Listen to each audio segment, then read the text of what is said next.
ASA congruence criteria, angle side angle congruence criteria. दो triangles को अगर हमको कॉन्ग्रुएंट प्रूव करना है तो हमको ये देखना होगा कि दोनों ट्राइंगल्स में एक एक एंगल, एक एक साइड और एक एक एंगल इक्वल होना चाहिए और तब दोनों ट्राइंगल्स कॉन्ग्रुएंट हो जाएंगी और साइड दोनों एंगलों के बीच में होनी चाहिए। इसको कहते हैं इंक्लूडेड साइड, क्योंकि ये साइड एंगल ए और एंगल बी के बीच में है और ये साइड भी एंगल डी और एंगल ई के बीच में है, तो ए बी और डी को कहते हैं इंक्लूडेड साइड। तो एंगल साइड एंगल दो ट्राइंगल्स में अगर इक्वल हैं तो दोनों ट्राइंगल्स कॉन्ग्रुएंट होंगे। For example in triangle A B C and triangle D F angle A angle D के इक्वल है, ऐसा गिवन है।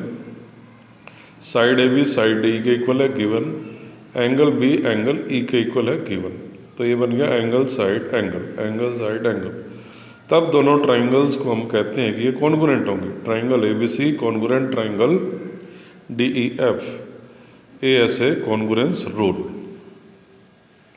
तो और जब दो ट्राइंगल्स कॉन्ग्रुएंट होंगी तो बाकी की कॉरस्पॉन्डिंग पार्ट्स भी इक्वल हो जाएंगे। जैसे एंगल सी एंगल एफ के इक्वल हो जाएगा, side B C side E F के इक्वल हो जाएगी, side A C side D F के इक्वल हो जाएगी अगर दोनों ट्राइंगल कॉन्ग्रुएंट हो तो। Page number 145, try this. Question number 1, page number 145, question 1। Triangle MNP, we have to tell what is the included side between angle M and angle N। Angle M और angle N में included side कौन सी है, मतलब angle M और N के बीच में कौन सी side है, तो वो है साइड MN। ये हमारा आंसर होगा MN। Question 2, triangle DEF congruent triangle MNP by using ASA congruence rule.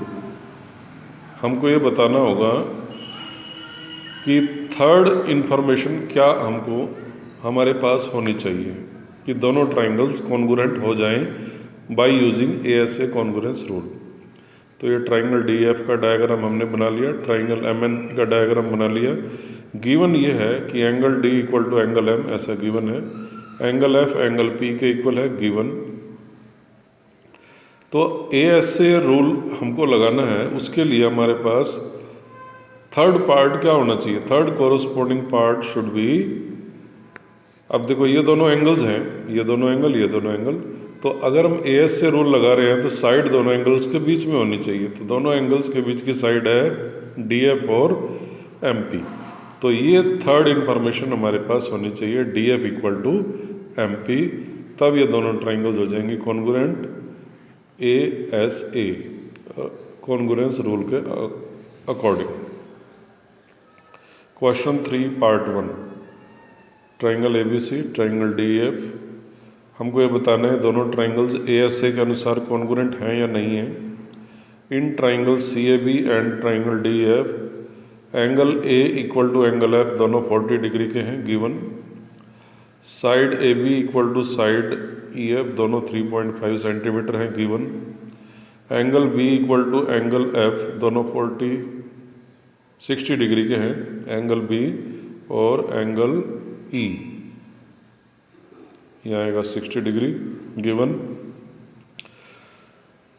तो angle side angle congruence rule के अनुसार ये दोनों ट्राइंगल्स कॉन्ग्रुएंट हो जाएंगी। Triangle CAB congruent.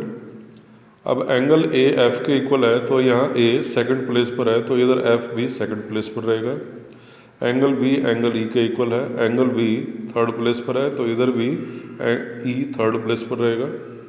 और बाकी बच गया D, वो यहाँ पर आ जाएगा।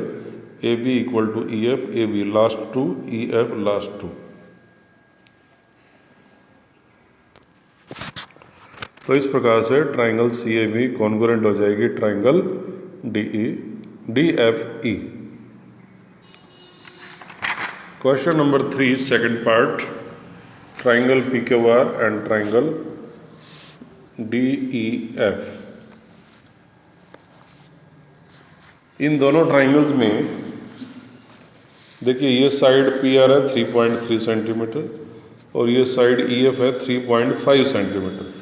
क्योंकि साइड्स इक्वल नहीं है तो हम लिख सकते हैं triangle P Q are not congruent triangle D F. Congruent लिख के उसको काट देंगे, इसका मतलब ट्राइंगल पी क्यू आर और triangle D F R not congruent. बाकी जो एंगल्स हैं, जैसे एंगल पी, ट्राइंगल में दो एंगल दे रखे हैं तो तीसरा एंगल पी कितने का होगा 180 में से 90 + 50, क्योंकि ट्राइंगल के तीनों एंगल्स का सम 180 होता है। तो 180 में से 90 और 50 का सम माइनस कर देंगे 40 डिग्री। इसमें भी थर्ड एंगल एफ निकाल सकते हैं। 180 में से 90 + 50 माइनस कर देंगे तो थर्ड एंगल एफ 40 डिग्री का होगा। ये थर्ड एंगल हमने क्यों निकाला, क्योंकि स्टेटमेंट में ये कहा गया कि ए एस से रूल का यूज़ करना है। तो ये एंगल हो जाएगा, ये साइड और ये एंगल साइड एंगल, इसलिए हमने थर्ड एंगल निकाला है। But in triangle P Q are और डी एफ में एंगल पी और एफ तो इक्वल हो गए 40 डिग्री के गिवन, और एंगल क्यू और डी भी इक्वल हो गया 90 degree. But side P R और साइड ई एफ भी इक्वल होनी चाहिए थी, जो कि नहीं है। ये 3.3 है, 3.5 है। अगर ये साइड इक्वल होती तो अकॉर्डिंग टू ए एस से कॉन्ग्रुएंस रूल दोनों ट्राइंगल कॉन्ग्रुएंट होती। But now triangle P Q R is not congruent triangle D F, क्योंकि ये साइड पी आर और ई एफ इक्वल नहीं। Question 3 third part, triangle R P Q, triangle M L N, इन दोनों triangles में angle R angle L के equal है, दोनों 60 degree given.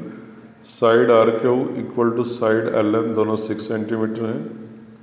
Angle Q is equal to angle N, दोनों 30 degree हैं गिवन। तो ये बन गया एंगल साइड एंगल। इसमें भी देखिए एंगल साइड एंगल। तो therefore triangle P Q R congruent triangle M N L, reason A S A congruence rule. अब एंगल आर एंगल एल के इक्वल है, इसमें आर थर्ड प्लेस पर है तो एल भी थर्ड प्लेस पर है। एंगल क्यू और एन इक्वल है, क्यू सेकंड प्लेस पर है तो एन भी सेकंड प्लेस पर ही है। R Q equal to N L, R Q second और थर्ड, एन एल ये भी सेकंड और थर्ड। तो इस प्रकार से दो ट्राइंगल्स को हम कॉन्ग्रुएंट करके लिखेंगे। आज हम इतने ही क्वेश्चन अपनी फेयर कॉपी में सॉल्व कर लेंगे। Thank you.